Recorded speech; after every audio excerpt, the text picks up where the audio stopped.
El auxiliar be puede funcionar como auxiliar o como verbo principal. Tiene una conjugación totalmente irregular para todas las personas y en todos los tiempos. Veamos. En presente simple podemos decir I am, he, she o it is, we, you, they are. En pasado simple sería I, he, she o it was, we, you, they were. Y en pasado participio sería be. Como auxiliar, el verbo be permite formar tiempos continuos y la forma pasiva, cuando funciona como verbo auxiliar, va acompañado necesariamente de otro verbo, que es el verbo principal de la oración. Had been playing football, por ejemplo. Sería había estado jugando fútbol. En este caso debe ir acompañado de un verbo principal para poder tener un significado correcto. Ahora bien, en la forma continua, el verbo be se conjuga en presente, pasado, presente perfecto o pasado perfecto y se combina con el verbo principal de la oración en gerundio, es decir, que termina en ing. En presente continuo sería he is playing football, él está jugando fútbol. En pasado continuo, he was playing football, él estaba jugando fútbol. Presente perfecto continuo.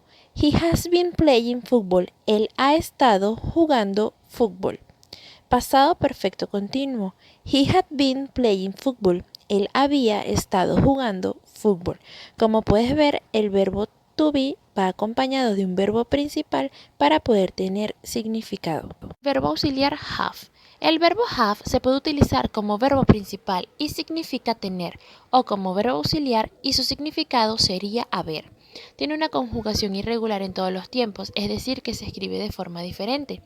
En presente simple se escribiría have y trabaja con los pronombres personales I, we, you y they. Y también lo podemos escribir has y trabaja con los pronombres he, she o it. En pasado simple se escribe had y trabajaría con todos los pronombres personales. Y en presente perfecto también se escribe had y trabajaría con todos los pronombres personales. Como verbo auxiliar sirve para formar tiempos compuestos en oraciones en voz activa y pasiva. El verbo auxiliar do. El verbo do puede funcionar como verbo principal con el significado hacer o como verbo auxiliar y como auxiliar no tiene ningún significado. Y su conjugación es irregular en todos los tiempos, es decir, varía en presente o en pasado. En presente simple tendríamos do y trabajaría con los pronombres personales I, we, you y they. Y también tenemos la forma does, que sería he, she o it. Trabajaría con esos pronombres. Entonces tenemos do y does. En pasado su forma sería did y trabaja con todos los pronombres personales. Como auxiliar o como verbo auxiliar, el verbo do sirve para formar oraciones negativas e interrogativas, tanto en presente como en pasado. Como lo dijimos anteriormente, no tiene un significado, simplemente nos ayudaría a formar oraciones negativas o preguntas. Ese sería todo el uso como auxiliar, pero también puede funcionar como verbo principal. Hay que tener muy en cuenta esto para al momento de usarlo. En oraciones negativas. Para formar oraciones negativas, el verbo auxiliar do se conjuga en presente con las formas do o does, o en pasado con la forma did, y se combina con el verbo principal de la oración en infinitivo o en presente, que sería en presente simple, he does not play football, él no juega fútbol, y en pasado simple, he did not play football, él no jugaba fútbol. En oraciones interrogativas. En las oraciones interrogativas, el verbo auxiliar do se conjuga en presente, do o does, o en pasado, did, y encabeza la interrogación, es decir, va al comienzo de la pregunta, seguido del sujeto y del verbo principal. Por ejemplo, en presente simple, does he play football? ¿Juega el fútbol? O en pasado simple, did he play football? ¿Jugaba el fútbol? Como puedes ver, encabeza lo que es la pregunta, va al inicio. Cuando no usar el auxiliar do en oraciones negativas e interrogativas. El verbo auxiliar do no debe usarse en oraciones negativas e interrogativas en los siguientes casos. Número 1. El verbo principal de la oración es be, es decir, el verbo to be, que sería, por ejemplo, I am not angry o are you okay.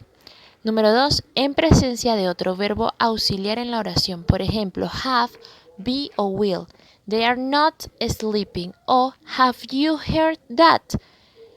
Número 3. En presencia de un verbo modal como can, could, may, might, must, ought to, should, will o would. He must go now. Can you repeat that, please? Y en oraciones interrogativas con la partícula who o con la palabra interrogativa who. Who sings that song? ¿Quién canta esa canción? Estos son los casos en los que no deberás utilizar los auxiliares do o does o did como tal en caso de formular preguntas u oraciones negativas. El auxiliar will. El verbo will solo existe como verbo auxiliar, a diferencia del resto de los verbos, y como ocurre con los verbos modales, no añade nunca una S para la tercera persona del singular. La contracción de will con la negación sería won't. I will, para yo decir I will not, lo puedo abreviar I won't. El verbo auxiliar will sirve para formar los tiempos del futuro, como lo son futuro simple, futuro perfecto continuo y el primer condicional que también trabaja con futuro. Por ejemplo, he will not play football. Él no jugará fútbol. He will have playing football. Él habrá jugado fútbol.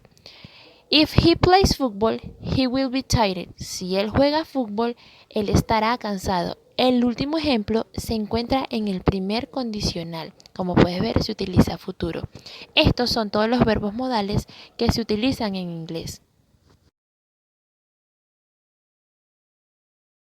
Let's practice. Vamos a practicar. Recuerda realizar los ejercicios debido a que son evaluados por una ponderación de 3 puntos.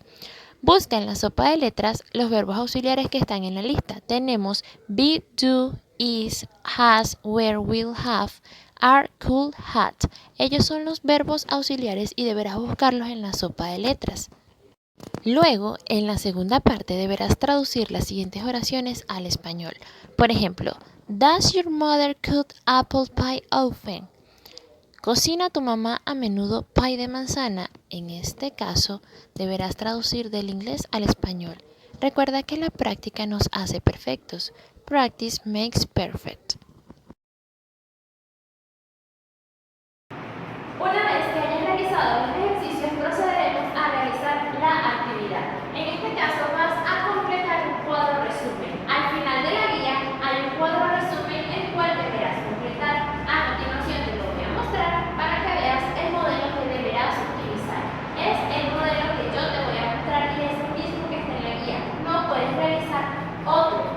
Por ejemplo, en el cuadro resumen deberás explicar qué es un verbo auxiliar, explicar qué es un verbo modal que aparece en la guía, por qué es esencial aprender los verbos auxiliares y explicar cada uno de los verbos cuando se deben usar, el verbo be, have, do y will, que toda esta información aparece en la guía didáctica. Ese es el modelo del cuadro resumen que deberás usar al momento de realizar la actividad. una